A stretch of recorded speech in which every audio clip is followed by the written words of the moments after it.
आदरणीय उपस्थित मान्यवर आणि रसिक श्रोते हो, ज्ञान, विचार आणि सामाजिक प्रबोधनाची अखंड परंपरा जपत गेली तब्बल 150 वर्ष समाजमनाला दिशा देणारी आणि बुद्धिवंतांच्या विचारांनी पिढ्यानपिढ्या समृद्ध करणारी मानाची संस्था म्हणजे वसंत व्याख्यानमाला.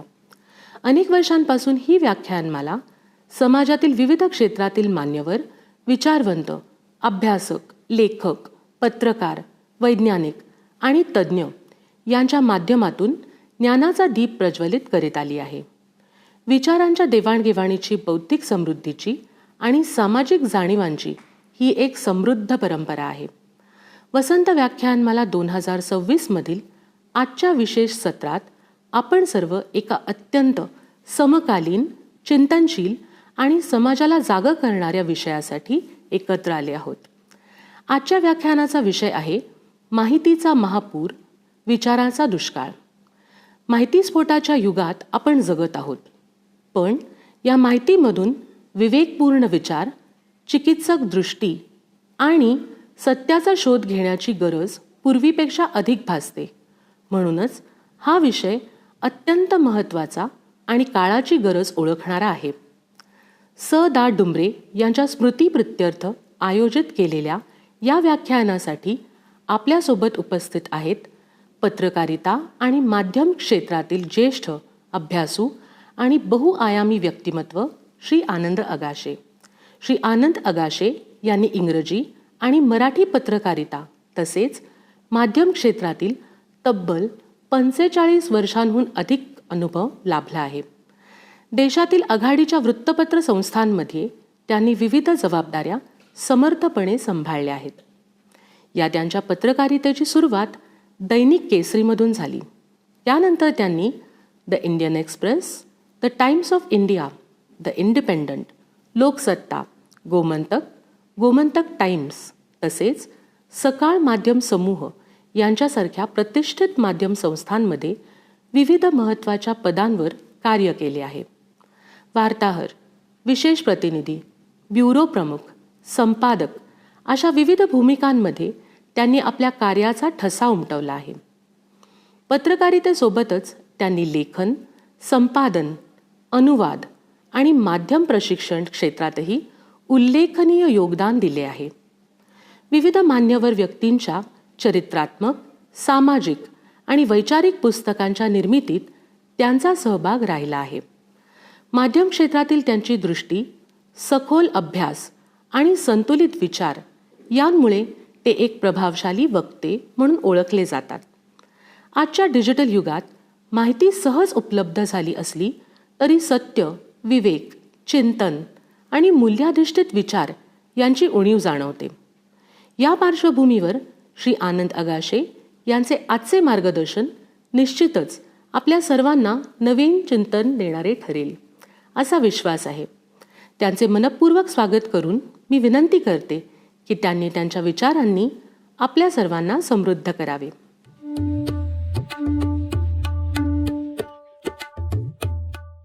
नमस्कार मित्रांनो.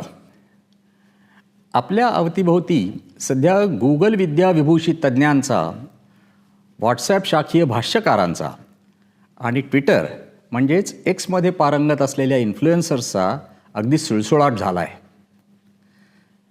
जे यांच्यापैकी कोणीच नाहीत, म्हणजेच तुमच्या माझ्यासारखे सामान्य नागरिक आहेत, त्यांचा या सगळ्यांच्या भाऊगर्दीमध्ये अगदी कोंडमारा होतो आहे. पण निदान नजीकच्या काळामध्ये तरी या सगळ्या मंडळींच्या चक्रव्यूहामधून आपली सुटका होण्याची कोणतीही चिन्ह दिसत नाहीत. मी असं म्हणतोय याला कारणही तसंच आहे.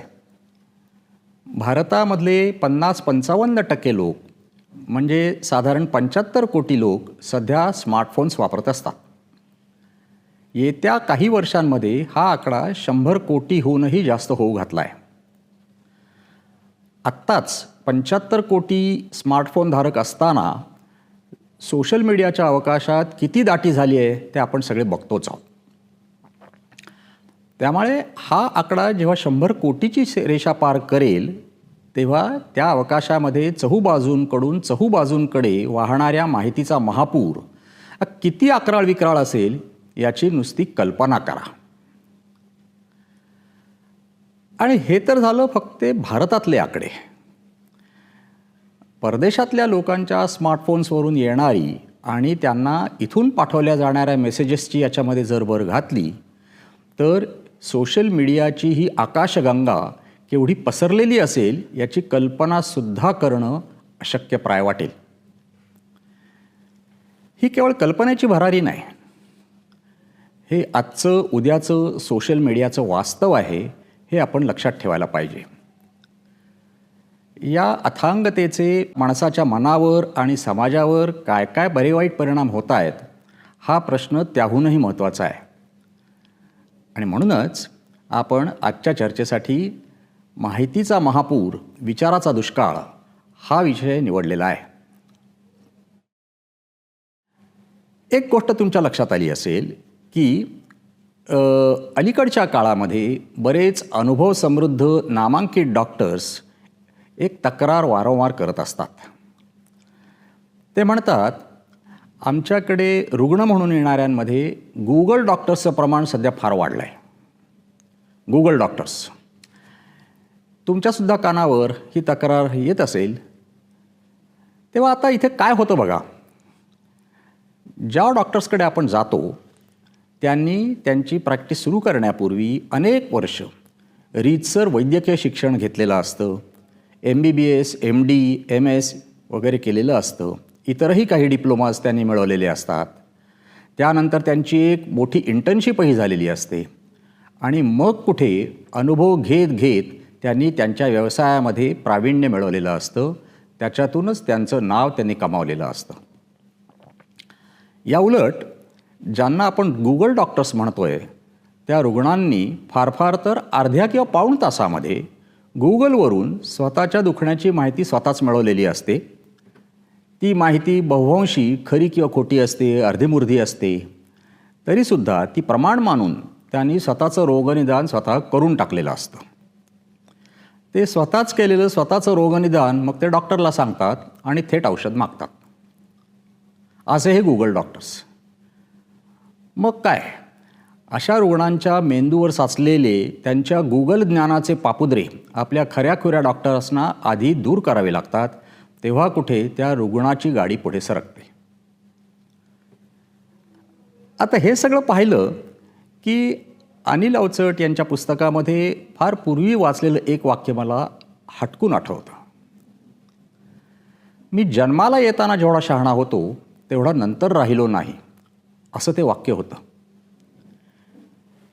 केवढं मर्मभेदी वाक्य आहे. जन्माला आलो तेव्हा मी सर्वार्थानं निर्लेप होतो, अज्ञान होतो, पण अस्सल ज्ञान आत्मसात करायलाही उत्सुक होतो, म्हणजेच मी शहाणा होतो. मात्र नंतर जसजसा माझ्यावर अर्ध्या मुर्ध्या खऱ्या खोट्या माहितीचा आणि बऱ्या वाईट अनुभवांचा मारा होत गेला तसतशी माझी जन्मजात निरागसता लोप पावली. मी बंचुका बनत गेलो आणि माझं उपजत शहाणपण स्वाभाविकपणेच ओसरणीला लागलं. मी मगाशी उल्लेख केला तशा फक्त गुगल डॉक्टर्सचाच गराडा सध्या आपल्या भोवती नाही. त्यांच्या साथीला व्हॉट्सॲप युनिव्हर्सिटीमधले राजकीय सामाजिक भाष्यकारसुद्धा आहेत. दीड महिन्यापूर्वी जेव्हा इराण, अमेरिका, इस्रायल यांचं युद्ध सुरू झालं तेव्हापासून सोशल मीडिया विभूषित सामरिक तज्ज्ञांची आणि सोशल मीडिया विभूषित आंतरराष्ट्रीय राजकारणातल्या तज्ज्ञांची सुद्धा भर पडली असं आपल्याला लक्षात येतं. दुर्दैव असं आहे की या सगळ्यांचा आपण ऐकतो आणि पाहतो तेव्हा आपणही त्या सगळ्याच विषयांमधले तज्ज्ञ झालो आहोत असा भास होऊन आपणही त्यांच्यासारखेच वागायला लागतो. परिस्थितीच इतकी विपरीत होते तेव्हा कोणाच्याही जन्मजात शहाणपणाला ओहोटी लागली तर त्यात आश्चर्य वाटण्यासारखं काय आहे. तेव्हा आपलं शहाणपण टिकवण्यासाठी आणि वाढवण्यासाठी एक पूर्वअट आहे, ती आपल्याला लक्षात ठेवावी लागते.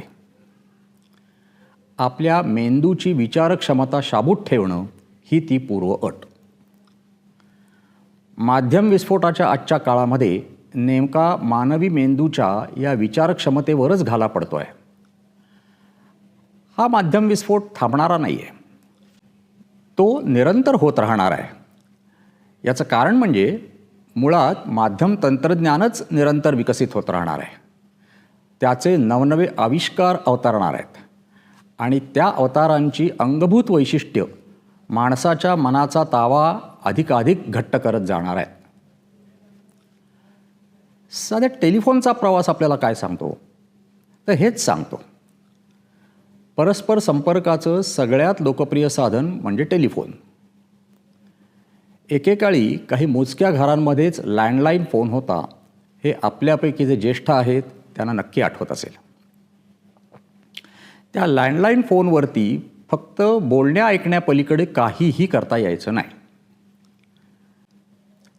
त्याच टेलिफोनचा प्रवास गेल्या काही वर्षांमध्ये प्रत्येक व्यक्तीच्या हातामध्ये आलेल्या स्मार्टफोनपर्यंत पोचलेला आहे. बोलणं ऐकणं, लिहिणं वाचणं, दाखवणं पाहणं आणि अशा आणखीही कितीतरी गोष्टी त्या माणसाच्या मुठीमध्ये मावणाऱ्या स्मार्टफोन नामक आयुधाच्या आधारे आपण सध्या करतो आहोत. दुनिया मेरी मुठ्ठी में ही सार्वत्रिक भावना या जादुई आयुधानंच निर्माण केलेली आहे. कृत्रिम बुद्धिमत्ता किंवा आर्टिफिशियल इंटेलिजन्स म्हणजे AI हे तंत्रज्ञान अजून क्षितिजावर आहे असं आपल्याला अगदी कालपर्वापर्यंत वाटत होतंच ना. पण ते तंत्रज्ञानसुद्धा आता आपल्या स्मार्टफोनमध्ये येऊन विसावलं आहे. त्यामुळे हे इंटरनेट संचालित माध्यम हा समाजातल्या तमाम लहान थोर लोकांच्या माहितीचा साधासुद्धा महामार्ग नाही, तर एक्सप्रेसवे म्हणजेच द्रुतगती महामार्ग बनलेला आहे. मार्शल मॅकलुहन हे नाव कदाचित आपल्यापैकी काहींना माहिती असेल. मार्शल मॅकलुहन हे विख्यात कॅनेडियन तत्त्वज्ञ. त्यांचा माध्यमांचा अभ्याससुद्धा अतिशय मूलगामी होता. त्यांनी एक मार्मिक भाष्य केलं होतं. We shape our tools and thereafter our tools start shaping us. म्हणजे आज आपण एखादं माध्यम तयार करतो, उद्या तेच माध्यम आपल्याला घडवायला लागतं, असं ते म्हणाले होते. त्यांच्या त्या काळी केलेल्या भाकिताची प्रचिती आज संपूर्ण जगाला येते आहे. हा मुद्दा मी थोडा आणखी स्पष्ट करतो. माध्यम हा समाजाचा आरसा असतो, त्यामध्ये समाजाचं प्रतिबिंब उमटत असतं असं म्हटलं जात असे. ते काही प्रमाणामध्ये पूर्वी खरंही होतं. पण कालांतरानं माणसानं मोबाईल फोन विकसित केला आणि त्याच्यामध्ये त्यानं इंटरनेट घातल्यानंतर तो स्मार्ट झाला. आता तोच स्मार्टफोन आपल्याला 24 तास कसं जखडून ठेवतो ते आपण बघतो आहोत. त्यानं आपली जीवनशैली कशी बदलून टाकली आहे तेही अनुभवतो आहोत. वेगवेगळे मेसेजेस, बँकांचे OTPs, व्यापारी संस्थांची नोटिफिकेशन्स, यूट्यूब, फेसबुक, इंस्टाग्रामपासून ते नाना प्रकारची ॲप्स आणि जगभरच्या न्यूज वेबसाईट्स आपल्याला आपल्या स्मार्टफोनमधून सारख्या खुणावत राहतात. आणि मग आपण आपला स्मार्टफोन एकसारखा चाचपडतही राहतो. थोडक्यात काय, तर आपलं संपूर्ण जगणंच आता माध्यममय होऊन बसलेलं आहे. डॉक्टर श्रीराम गीत नावाचे आमचे एक ज्येष्ठ मार्गदर्शक लेखक आहेत. अतिशय मार्मिक बोलत असतात.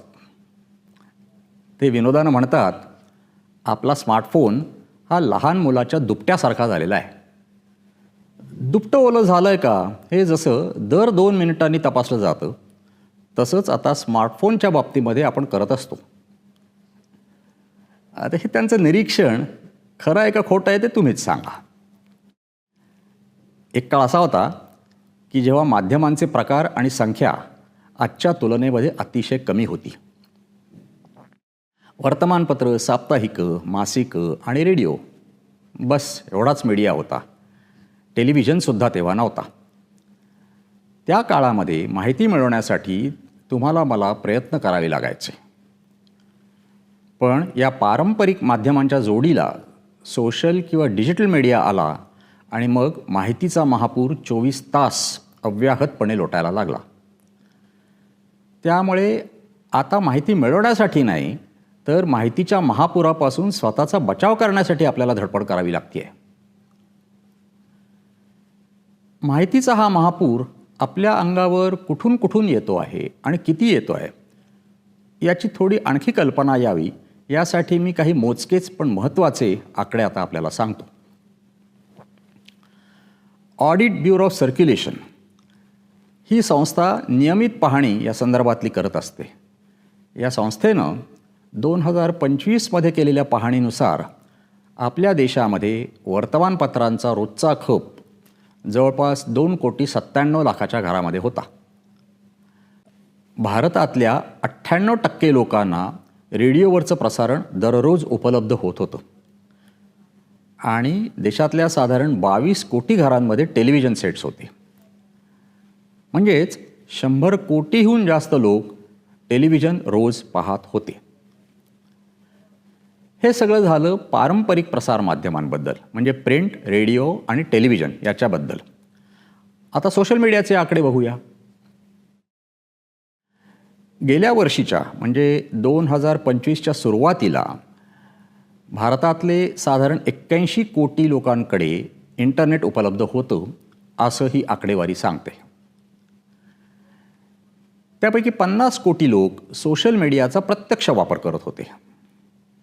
81 कोटी लोकांपैकी 50 कोटी लोक सोशल मीडियाचा प्रत्यक्ष वापर करत होते.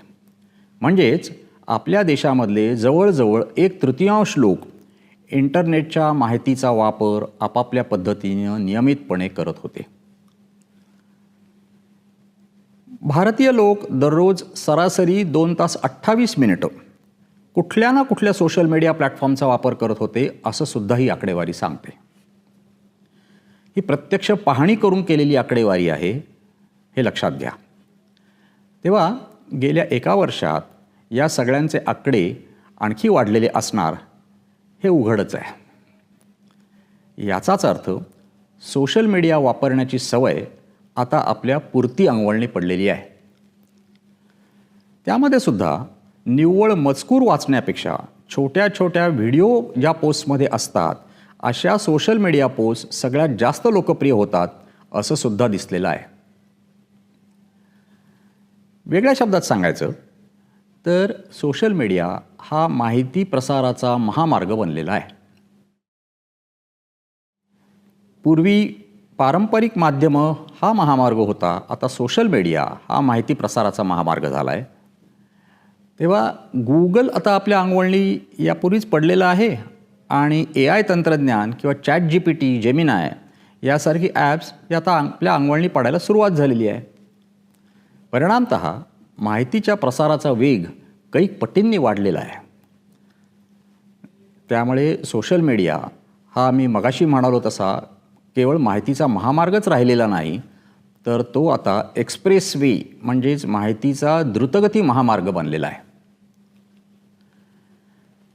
आपल्याकडे इतक्या वेगानं येणारी इतकी प्रचंड माहिती, ज्याला डेटा असंही साधारणपणे म्हटलं जातं, तेव्हा इतकी प्रचंड माहिती खरं म्हणजे आपल्या गरजेची नाही आणि ती आपल्या मेंदूला सोसतही नाही. तरीसुद्धा ही अतांग माहिती आपल्यावर कोसळत असते. याचं मूळ स्मार्टफोन्स आणि विविध ॲप्स यांच्या अंगभूत रचनेमध्ये दडलेलं आहे. ही रचना आपसूक किंवा योगायोगानं साकारलेली नाही. ही गॅजेट्स आणि ॲप्स ज्या व्यापारी कंपन्या बनवतात त्यांनी अतिशय विचारपूर्वक ही रचना केलेली आहे. ग्राहकांना ही आयुधं वापरणं सोपं वाटावं आणि ते सोपं वाटलं की त्यायोगे त्यांना या आयुधांचं चक्क व्यसनच लागावं, हा साधा सरळ धंदेवाईक उद्देश त्यामागे आहे. आपल्याला हे कळत नाही आणि कळलं तरी वळत नाही, अशी आपली अवस्था आता होऊन बसलेली आहे. Thus, as Marshall McLuhan had said, the gadgets that we shaped are shaping us now. आपण जी प्रसारमाध्यमं पूर्वी तयार केली तीच माध्यमं आता आपल्या आचारविचारांवर संपूर्ण नियंत्रण ठेवत आहेत. द सोशल नेटवर्क या नावाचा एक अतिशय प्रभावी चित्रपट 2000 साली आला होता. आपल्यापैकी काही जणांनी तो कदाचित पाहिलेला असेल. मी असं म्हणेन की ज्यांनी तो पाहिला असेल त्यांनी तो पुन्हा पाहावा आणि ज्यांनी पाहिला नसेल त्यांनी तो पहिल्यांदाच का होईना पण अवश्य पाहावा. फेसबुकचा निर्माता मार्क झुकरबर्ग हा हार्वर्ड विद्यापीठात शिकवत असताना त्याला फेसबुकची कल्पना कशी सुचली आणि त्यानं ती कशी साकारली यावर हा चित्रपट आधारलेला आहे. पण त्याहीपेक्षा महत्त्वाचं म्हणजे या चित्रपटानं सोशल मीडियाचं काळं करडं रूप अत्यंत ढळढळीतपणे पहिल्यांदाच लोकांसमोर आणलेलं आहे. माहितीचा अतिरेक आणि डिजिटल व्यसनाधीनता या विषयावर आधारलेले आणखीसुद्धा कितीतरी चित्रपट, माहितीपट आणि दूरचित्रवाणी मालिका नंतरच्या काळामध्ये प्रदर्शित झाल्या. The social dilemma, the great hack हे चित्रपट आणि ब्लॅक मिरर ही मालिका या सगळ्यांचा उल्लेख या संदर्भात आवर्जून करायला हवा. सोशल मीडियाच्या क्षेत्रामध्ये अल्गोरिदम या संकल्पनेला फार महत्त्व असतं. अल्गोरिदम म्हणजे कार्यसूत्र किंवा क्रमसूत्र. सायबरच्या अवकाशात सर्व प्रकारची प्रचंड माहिती उपलब्ध असते हे एव्हाना आपल्याला ठाऊक झालेलं आहे. त्या प्रचंड माहितीपैकी निवडक विशिष्ट माहिती सोशल मीडियाचा वापर करणाऱ्या एकेका व्यक्तीपर्यंत तिच्या आवडीनुसार क्षणार्धात पोचती होत असते हे तर आपण प्रत्यक्ष अनुभवतच असतो. ही स्वयंचलित निवड यंत्रणा म्हणजेच अल्गोरिदम्स सर्वच्या सर्व ॲप्समध्ये असल्यामुळे तुमच्या माझ्यासारख्यांना सोशल मीडिया वापरणं सोपं जातं आणि ते सोपं गेल्यामुळे आपल्याला त्याची सवय लागते. कालांतरानं त्याचं व्यसन बनतं. वैभव सूर्यवंशीची बॅटिंग आपण सोशल मीडियावर पुन्हा पुन्हा पाहिली असेल तर आपल्याला त्याच्या बॅटिंगच्या वेगवेगळ्या व्हिडिओ क्लिप्स आपसूक येत राहतात. आपण शशी थरूर यांची काही इंग्रजी भाषणं थोड्या अवधीत बघितली असतील आणि ऐकली असतील तर त्यांच्या भाषणांचा आणि मुलाखतींचा भडीमार आपल्या स्मार्टफोनवर किंवा लॅपटॉपवर व्हायला लागतो. हे सगळं आपोआप घडतं असं आपल्याला वाटतं. तसंच डोनाल्ड ट्रम्प यांच्यावर टीका करणारा मजकूर आपण बऱ्याचदा वाचला तर तशाच प्रकारचा मजकूर आपल्याकडे येत राहतो. या उलट पश्चिम आशियातलं आत्ताचं युद्ध हे इराणनंच कसं ओढवून घेतलं आहे हे आपण लागोपाठ वाचलं असेल तर त्याच आशयाचा मजकूरसुद्धा आपल्या लॅपटॉपवर आणि स्मार्टफोनवर रतीब घालायला लागतो. हे सगळं कशामुळे घडतं तर हे त्या अल्गोरिदम्समुळे घडत असतं. मी मगाशी ज्या चित्रपटांचा आणि माहितीपटांचा उल्लेख केला त्यामध्ये हे निवडसूत्र खुलासेवार दाखवण्यात आलेलं आहे. मी मगाशी ज्या चित्रपटांचा आणि माहितीपटांचा उल्लेख केला त्यामध्ये हे निवडसूत्र कसं आकाराला येतं हे सगळं खुलासेवार दाखवलं गेलेलं आहे. सोशल मीडियाच्या निर्मात्यांनी मानसशास्त्राचा गाढा अभ्यास केला किंवा करवून घेतला असल्यामुळे या माध्यमांची व्यसनशील लोकप्रियता मानवी मनोव्यापारांच्या पायावर त्यांना उभी करता आली आहे. आणि याचं कारण अगदी स्पष्ट आहे. एखादी गोष्ट लोकांवर किती थोपवता येते याला एरवीसुद्धा खूप मर्यादा असते.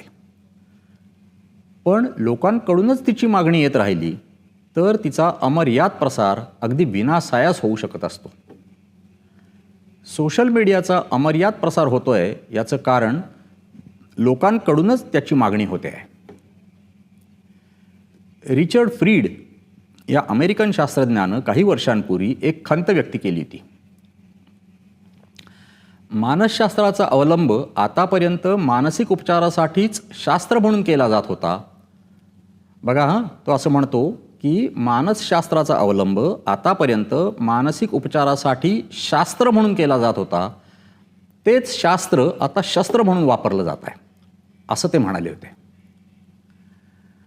डॉक्टर BJ फॉग हे अमेरिकेमधले आणखी एक प्रसिद्ध मानसशास्त्रज्ञ. पर्स्युएसिव्ह टेक्नॉलॉजीचे जनक म्हणून त्यांची ओळख आहे. पर्स्युएसिव्ह टेक्नॉलॉजी या तंत्रज्ञानाचा वापर करून स्मार्टफोन्स, वेगवेगळी ॲप्स आणि व्हिडिओ गेम्स याद्वारे युजर्सचे विचार आणि वर्तनसुद्धा बदलता येऊ शकतं असं त्याने तेव्हा सिद्ध केलं. आणि त्याची प्रचिती लवकरच यायलाही लागली. आज तर समस्त मानवजातीपुढे हे एक संकट म्हणून उभं ठाकलेलं आहे आणि याला भारतसुद्धा अपवाद नाही. जगाच्या स्पर्धेमध्ये आपला टिकाव लागायचा असेल तर भारताला डिजिटल टेक्नॉलॉजीपासून फटकून राहून चालणार नाही हे उघडच आहे. म्हणून तर या क्षेत्राला प्रोत्साहन देण्याचं धोरण आपल्या देशानं अवलंबलेलं आहे. मात्र डिजिटल किंवा सोशल मीडिया हे दुधारी अस्त्र आहे याचं सुद्धा भान राखणं अतिशय महत्त्वाचं आहे. हे भान जितकं सरकारनं राखायला हवं तितकंच किंबहुना त्याहूनही जास्त भान समाजानं म्हणजेच तुम्ही आम्ही बाळगणं गरजेचं आहे. सोशल मीडियामुळे माहिती मिळवण्याचं स्वातंत्र्य सर्वसामान्य लोकांना मिळालं हे खरं आहे. पण स्वातंत्र्य आणि जबाबदारी नेहमीच हातात हात घालून चालत असतात. तो हात जर सुटला तर अनवस्था प्रसंग उभे राहतात आणि असे अनवस्था प्रसंग उभे राहायला भारतात आणि जगभरात सुरुवातसुद्धा झालेली आहे. भारतामध्ये इंटरनेट डेटा वापरण्यासाठी फार पैसे मोजावे लागत नाहीत. आपल्या देशामधल्या स्मार्टफोन्सच्या किमतीसुद्धा आवाक्यात आहेत आणि इंस्टाग्राम, व्हॉट्सॲप, यूट्यूब यासारख्या प्लॅटफॉर्म्सची तर रेलचेलच आहे. या सगळ्याचा एकत्रित परिणाम म्हणजे या सगळ्या सोशल मीडिया प्लॅटफॉर्म्समधून वाहणाऱ्या माहितीच्या महासागरामध्ये आपण 24 तास गटांगळ्या खायला लागलेलो आहोत.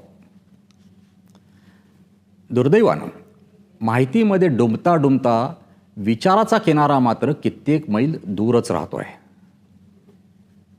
आणि खरोखरीच दुर्दैव आहे. हा विचाराचा किनारा दूर राहण्याचे गंभीर दुष्परिणाम आपल्या व्यक्तिगत आयुष्यात आणि समाजावर सुद्धा दिसायला लागलेले आहेत.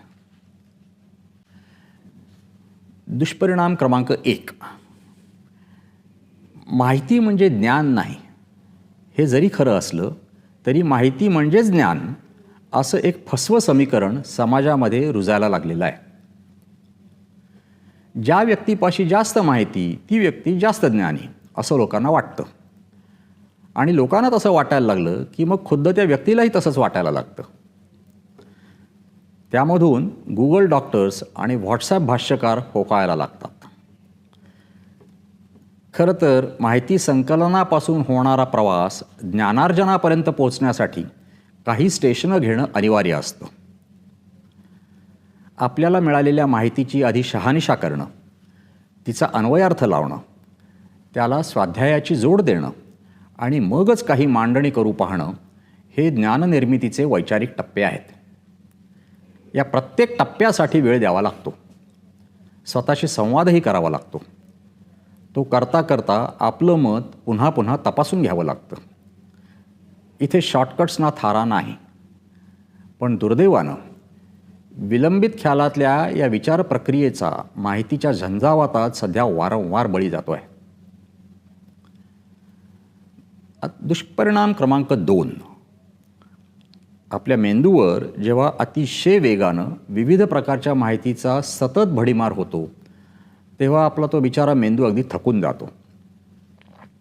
मग आपण काय करतो तर आपण मिळालेल्या माहितीची शहानिशा करण्याच्या भानगडीतच पडत नाही. तिच्यावर सखोल विचार करत नाही. माहिती मिळाली की आपण आपलं मत झटकन बनवतो आणि ते पटकन व्यक्त करून टाकतो. बहुसंख्य लोक बहुधा असंच करत असतात आणि हा संसर्ग सार्वत्रिक झाला की वैचारिक खोलीचे पार 12 वाजतात. 12 वाजण्याची ही प्रक्रिया विविध विषयांवर अव्याहत सुरू राहते आणि तेच मग आपल्या समाजामधलं न्यू नॉर्मल बनतं. अशामधून समाजाचा बौद्धिक स्तर उंचावत नाही, खालावतो.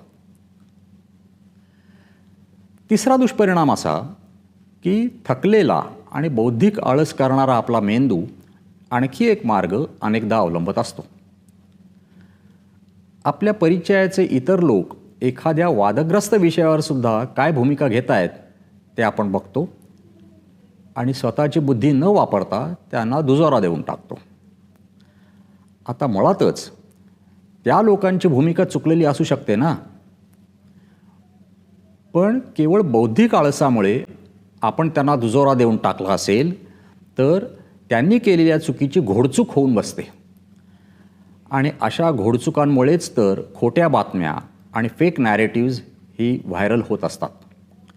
त्यातून समाजाचं प्रचंड नुकसान होत असतं, पोलरायझेशन होत असतं, प्रसंगी हिंसाचार होत असतो, दंगली भडकत असतात आणि लोकांचे जीव जात असतात. चौथी अतिशय गंभीर बाब म्हणजे माहितीच्या अव्याहत भडीमाराखाली मनाची एकाग्रता लोप पावते, चंचलता वाढते. विद्यार्थी दशेमध्ये असणाऱ्या मुलांच्या बाबतीत हा प्रश्न अत्यंत उग्र झाले असल्याची तक्रार त्यांचे पालक आणि शिक्षक करत असतात. याचा परिणाम त्यांच्या शैक्षणिक गुणवत्तेवर तर होतोच, पण त्यांच्या एरवीच्या वर्तनावर सुद्धा होत असतो. पण या बाबतीत फक्त मुलांना तरी दोष का द्यावा? खुद्द पालक आणि शिक्षकसुद्धा यातून सुटलेले नाहीत. लहान मुलांचा सोडा, मोठी माणसंसुद्धा मोठाले लेख किंवा जाडजूड पुस्तकं वाचायला किती वेळ आवर्जून काढतात? तसा ते काढतात की शॉर्ट रील्स बघायला आणि बातम्यांच्या हेडलाईन्सवरून नुसती नजर टाकायलाच प्राधान्य देतात? हा प्रश्न ज्यानं त्यानं स्वतःला विचारण्यासारखा आहे. अशामुळे व्यक्तिगत आणि सामाजिक प्रगल्भता वाढत नाही, कमी होत जाते. आणि आता दुष्परिणाम क्रमांक 5. माहितीच्या धबधब्याची सवय आपल्यात एकदा मोरायला लागली की तिचं व्यसनामध्ये रूपांतर व्हायला वेळ लागत नाही. मग कोणत्याही विषयावरची कितीही माहिती जरी आपल्याला मिळाली असली तरी ती अपुरीच वाटायला लागते. यामुळे सुद्धा चंचलता वाढते, मानसिक शांतता ढळते, ताण वाढतो आणि स्वास्थ्य बिघडतं. या मानसिक अवस्थेत क्रिटिकल थिंकिंगची प्रक्रिया चालणं अशक्य असतं. त्यामुळे मग काय होतं तर एखाद्या गोष्टीला किंवा एखाद्या घटनेला वैचारिक प्रतिसाद देण्याऐवजी केवळ भावनिक प्रतिसाद दिले जातात. काही वेळा ते भावनिक प्रतिसाद अतिशय उग्र आणि जहाल स्वरूपात उमटतात. त्यातून व्यक्तिगत संबंध बिघडतात आणि सामाजिक सौहार्द नासून जातं. आपल्याला खरं म्हणजे आता वेळेची मर्यादा आहे आणि म्हणून फक्त 5 मोठ्या दुष्परिणामांचा उल्लेख मी आत्ता इथे केला. काळजी करायला लावणाऱ्या आणखी कितीतरी गोष्टी सोशल मीडियाच्या बाबतीत आपल्या अनुभवाला आल्या असतील, येत असतील आणि येत राहतील. ही चिंता बिनबुडाची नाही. सोशल मीडियाच्या अविचारी वापरामुळे गेल्या 10-12 वर्षांमध्ये जगभरात घडलेल्या असंख्य दुर्घटना याची साक्ष देत असतात. खुद्द भारतामध्ये घडलेल्या फक्त 3 प्रकरणांची आठवण मी तुम्हाला करून देतो. 2016-17 साली ब्लू व्हेल चॅलेंज या सोशल मीडिया गेमच्या मोहजालामध्ये आपल्या देशातल्या अनेक राज्यांमधली पौगंडावस्थेच्या वयातली तरुण मुलं सापडली. त्यातल्या काहींचा मृत्यू झाला आणि देशभर घबराट पसरली.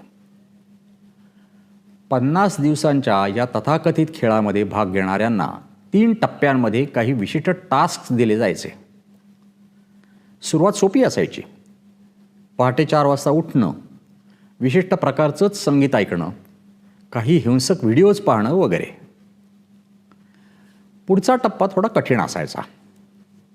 उदाहरणार्थ, स्वतःच्याच कुटुंबामधल्या लोकांशी किंवा मित्रांशी संपर्क टाळणे, स्वतःच्या शरीरावर काही ठिकाणी इजा करून घेणे, असं काहीतरी त्यामध्ये असायचं.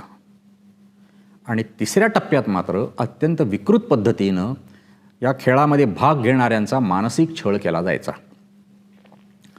त्यांना दिल्या जाणाऱ्या आदेशांची अंमलबजावणी करवून घेतली जायची आणि ती त्यांनी केली नाही तर त्यांची खाजगी माहिती वापरून त्यांना ब्लॅकमेल केलं जायचं. या सगळ्या प्रकारामुळे या खेळामध्ये भाग घेणाऱ्यांचं मानसिक खच्चीकरण व्हायला लागायचं. असा हा खेळ. दुसरा एक खेळ होता, त्याचं नाव होतं PUBG मोबाईल.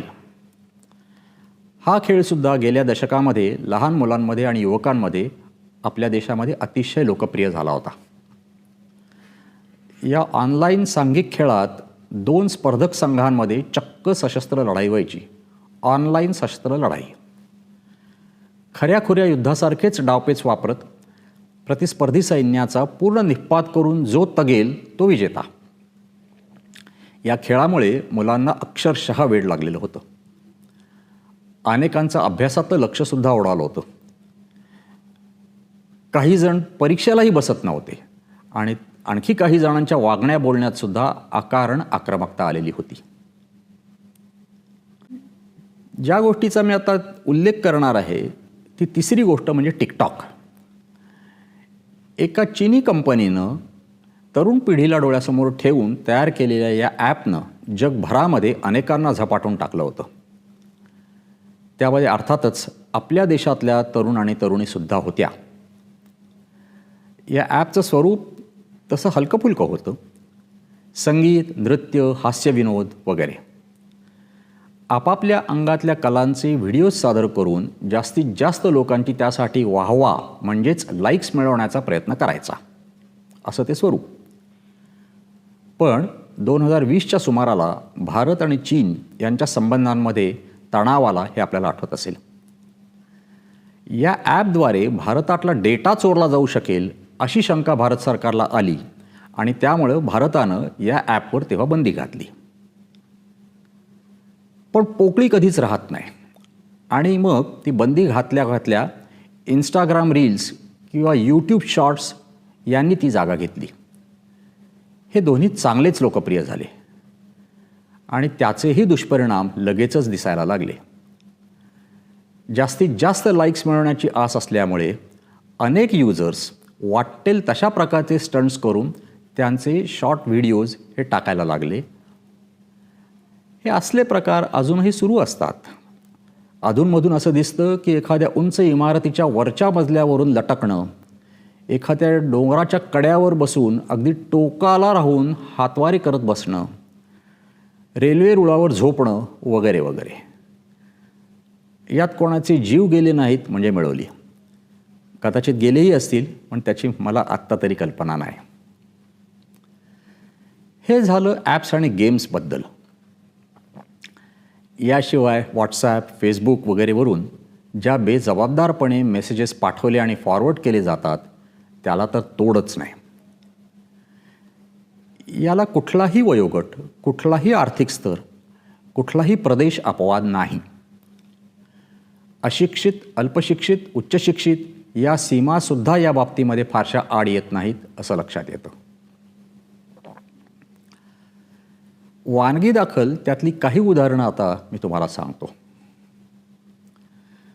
लहान मुलांना पळवणाऱ्या टोळ्या खेड्यांमध्ये फिरतायत अशा प्रकारच्या अफवा 2017-18मध्ये व्हॉट्सॲपवरून देशभर फिरत होत्या. बनावट व्हिडिओसुद्धा त्यासोबत फिरत होते. त्यामुळे अकारण घबराट पसरली आणि महाराष्ट्र, कर्नाटक, झारखंड, त्रिपुरा यासारख्या राज्यांमध्ये बऱ्याच ठिकाणी स्थानिक लोकांनी अनोळखी व्यक्तींवर जीवघेणे हल्ले केले. त्यात कित्येक निरपराध लोकांचे प्राण गेले. शिवाय यामधून समाजात संशयाचं वातावरण निर्माण झालं आणि ते दीर्घकाळ तसंच टिकून राहिलं. त्यानंतर काही काळातच आणखी काही व्हिडिओज प्रसारित झाले. ते होते परदेशातले कुठले तरी. खरं म्हणजे एक जमाव दुसऱ्या धर्माच्या लोकांवर हल्ले करत असल्याचे ते व्हिडिओज होते. पण ते व्हिडिओज भारतातले आहेत असं भासवलं गेल्यामुळे मुझफ्फरनगरमध्ये जातीय दंगली उसळल्या आणि त्यामध्ये 50-60 लोकांनी त्यांचे जीव गमावले.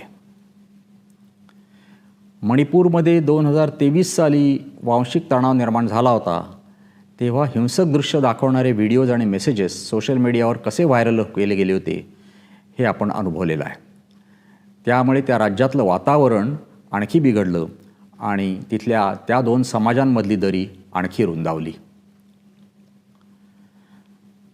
आपल्या देशात जातीय आणि धार्मिक तणावांचा मोठा इतिहास आहे. दुर्दैवी इतिहास आहे पण आहे.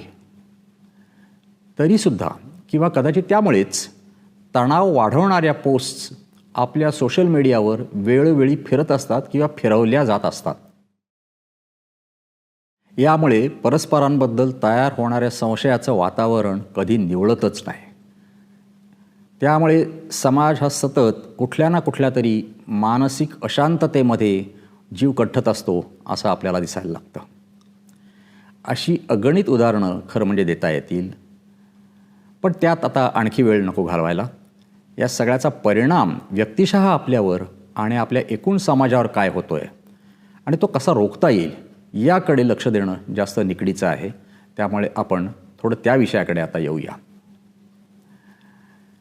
बेलगाम पद्धतीनं आपल्या स्मार्टफोनवर आणि लॅपटॉपवर आपण जेव्हा स्क्रोलिंग करतो तेव्हा बेसुमार माहितीला आपल्या मनाची दारं आपण खुली करत असतो.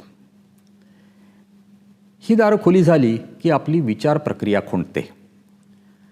In the obsession for infinite scrolling our thinking becomes finite.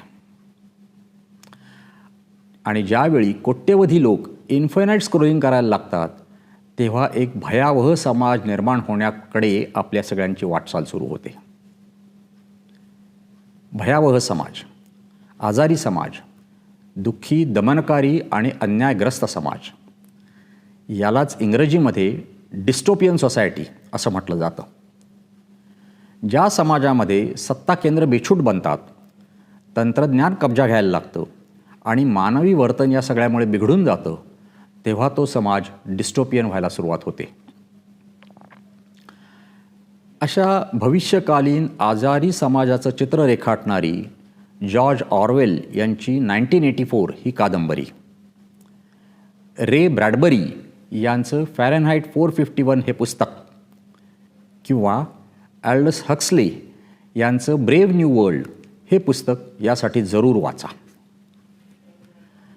The matrix किंवा ब्लेड रनर यासारख्या चित्रपटांमध्ये देखील हा विषय अतिशय प्रभावीपणे हाताळण्यात आलेला आहे. हे सगळं केवळ फिक्शन किंवा लेखकाची कल्पना भरारी म्हणून पाहता कामा नये. आपण आता सारखंच वागत राहिलो तर उद्याचा समाज किती भेसूर बनू शकेल याचा एक इशारा म्हणून ही पुस्तकं आणि हे चित्रपट आपण सगळ्यांनी पाहिले पाहिजेत. भारतामधल्या विविधतेबद्दल आपण अतिशय गौरवानं बोलत असतो, त्यात काही चूक नाही. आपल्या लोकशाही परंपरेबद्दल सुद्धा आपल्याला रास्त अभिमान आहे. मात्र याची दुसरी बाजूसुद्धा लक्षात ठेवणं हे भाग आहे. जात, धर्म, प्रदेश, भाषा, शिक्षण आणि आर्थिक स्थिती या 6 मुद्द्यांवर आपल्या समाजात असलेल्या विविधतेला विषमतेची जाडजूड झालर आहे. त्यामुळे हे 6 मुद्दे जर आपण नीट हाताळले नाहीत तर आपल्या देशासाठी हे 6 मुद्दे ही एक दुखरी नस बनणार आहे. या सगळ्याचा परिपाक आजारी समाजाच्या निर्मितीकडे म्हणजेच डिस्टोपियन सोसायटीमध्ये होऊ नये यासाठी काही पथ्य पाळण्याला आपण आजपासूनच सुरुवात करणं भाग आहे. हे प्रतिबंधात्मक प्रयत्न 4 स्तरांवर करावे लागतील असं मला वाटतं. यातला पहिला स्तर आहे तो व्यक्तिगत आहे आणि म्हणूनच तो सगळ्यात अवघड आहे, कारण त्यासाठी स्वयंशिस्त पाळण्याची गरज आहे. यासाठी जबरदस्त इच्छाशक्ती म्हणजेच सेल्फ मोटिवेशन लागणार आहे. स्मार्टफोन वापरण्याचा आपला वेळ तर कमी करायला हवाच आहे, पण त्यातून येणारी माहिती हाताळताना काही पथ्य पाळणं देखील आपण आवश्यक आहे. एक म्हणजे भरमसाठ ठिकाणाहून येणाऱ्या बातम्या किंवा माहिती म्हणजेच डेटा पाहत न बसता विश्वासार्ह सोर्सेसकडून येणारीच माहिती वाचायची सवय आपण स्वतःला लावून घेणं. दुसरं म्हणजे ती जरी माहिती विश्वासार्ह सोर्सेसकडून आलेली असेल तरीसुद्धा स्वतः तिची शहानिशा करून घेणं. आणि तिसरं म्हणजे ही माहिती किंवा बातमी मी पुढे पाठवण्याची खरोखरीच गरज आहे का, ती पाठवल्यावर तिचा काही उपयोग होणार आहे का नुकसान होणार आहे याचा शांतपणे विचार करून मगच त्याबाबतचा निर्णय घेणं.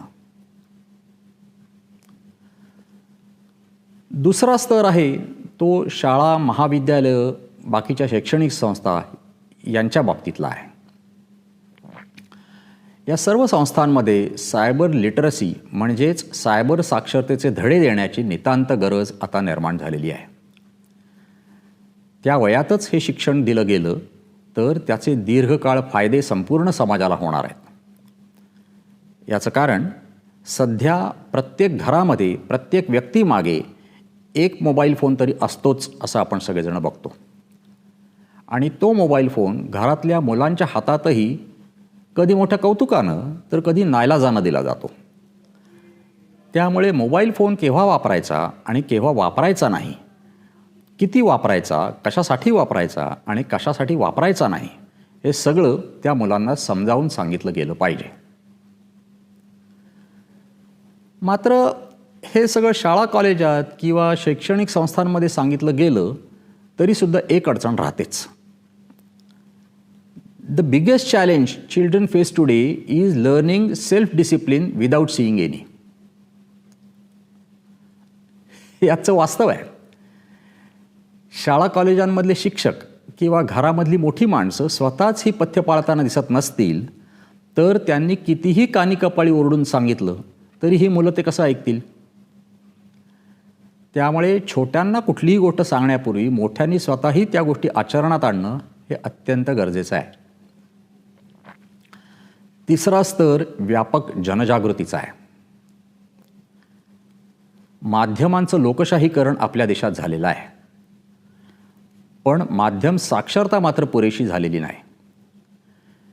ज्या गोष्टींची चर्चा आपण आतापर्यंत केली त्या सगळ्या गोष्टी प्रभावीपणे आणि सातत्यानं लोकांपर्यंत पोचवल्या गेल्या पाहिजेत.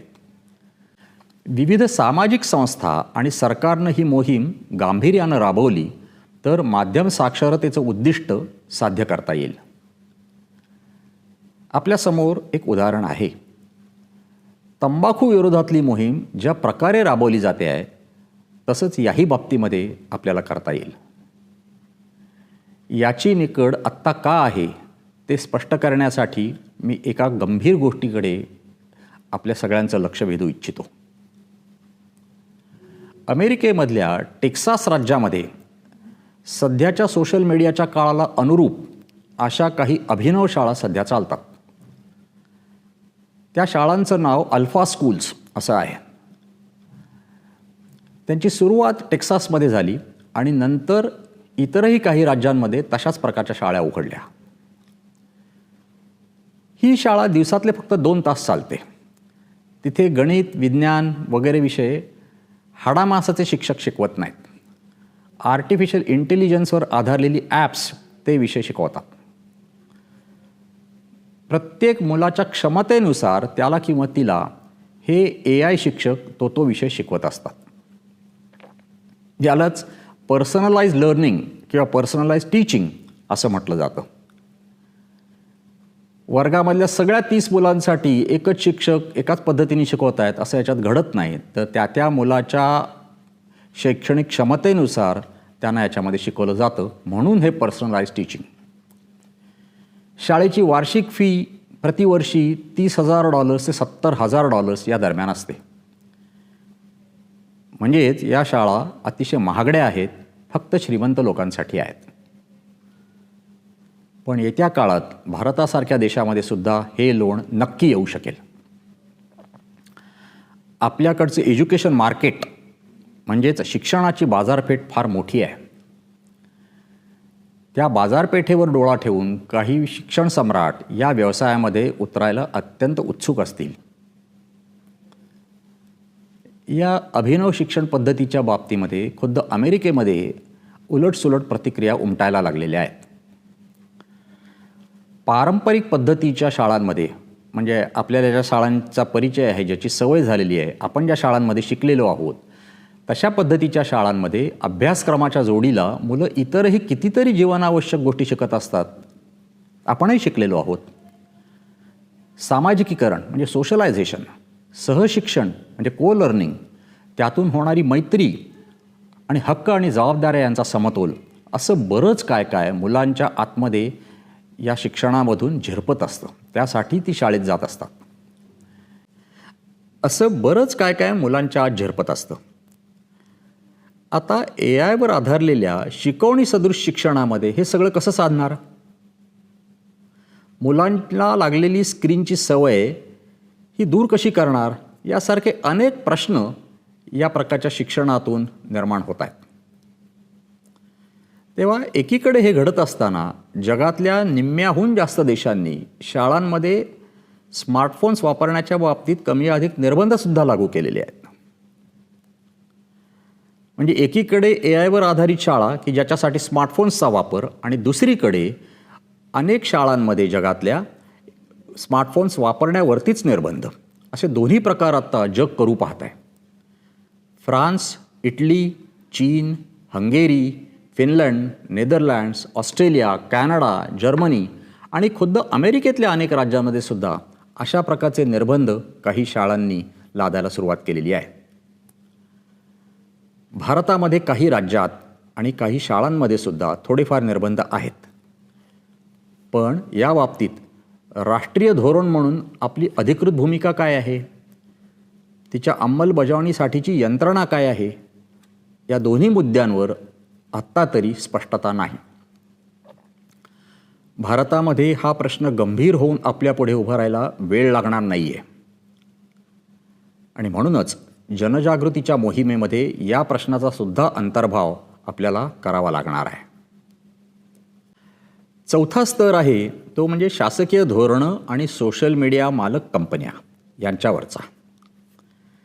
पहिल्या 3 स्तरांवरती जर सातत्यानं नीट काम होत राहिलं तर आवश्यक ते सामाजिक वातावरण आपल्याकडे तयार होईल, सावधगिरीची संस्कृती समाजामध्ये तयार होईल, आणि या 2 गोष्टी साधल्या तर याबाबतच्या कायद्यांची परिणामकारक अंमलबजावणी करण्यासाठी आपल्याला सरकारला भाग पाडता येईल.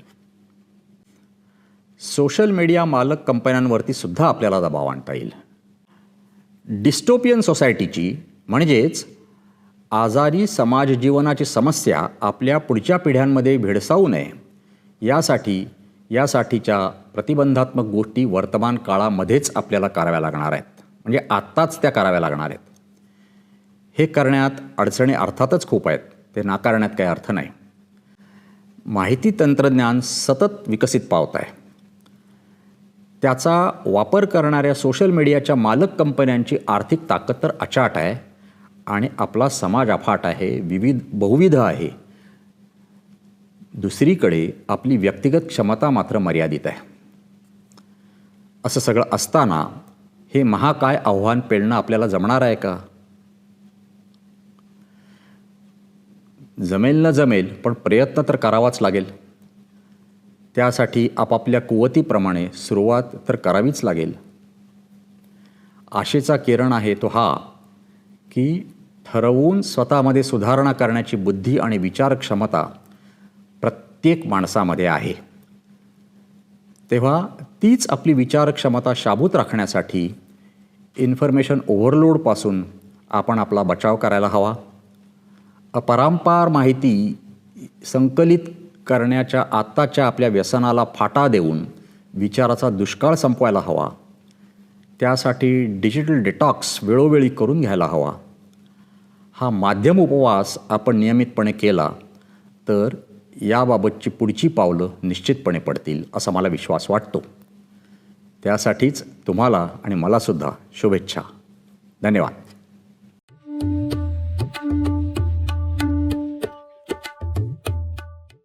माहितीचा महापूर, विचाराचा दुष्काळ या अत्यंत महत्त्वाच्या विषयावर श्री आनंद अगाशे यांनी आज आपल्यासमोर मांडलेले विचार निश्चितच प्रत्येकाच्या मनाला स्पर्शून गेले असतील. त्यांच्या अनुभवी पत्रकारितेच्या दृष्टिकोनातून त्यांनी माध्यमांच्या भूमिका, समाजातील बदलते प्रवाह, नागरिकांची जबाबदारी आणि विवेकशील विचारसरणीचे महत्त्व यावर केलेले मार्गदर्शन आपल्यासाठी अत्यंत मोलाचे ठरेल. अशा अभ्यासपूर्ण आणि ओघवत्या भाषणासाठी आपणा सर्वांच्या वतीने श्री आनंद अगाशे यांचे मी मनपूर्वक आभार मानते. तसेच या व्याख्यानमालेचे यशस्वी आयोजन करणाऱ्या सर्व आयोजकांचे, कार्यकर्त्यांचे, तांत्रिक सहकार्यांचे आणि उपस्थित श्रोत्यांचेही मनपूर्वक आभार. विशेषतः वसंत व्याख्यानमालेसाठी P. N. Gadgil jewellers, Lokmanya multipurpose cooperative society, Badhekar group आणि चितळे बंधू यांनी दिलेल्या सहकार्याबद्दल आम्ही त्यांचे मनपूर्वक ऋणी आहोत. धन्यवाद.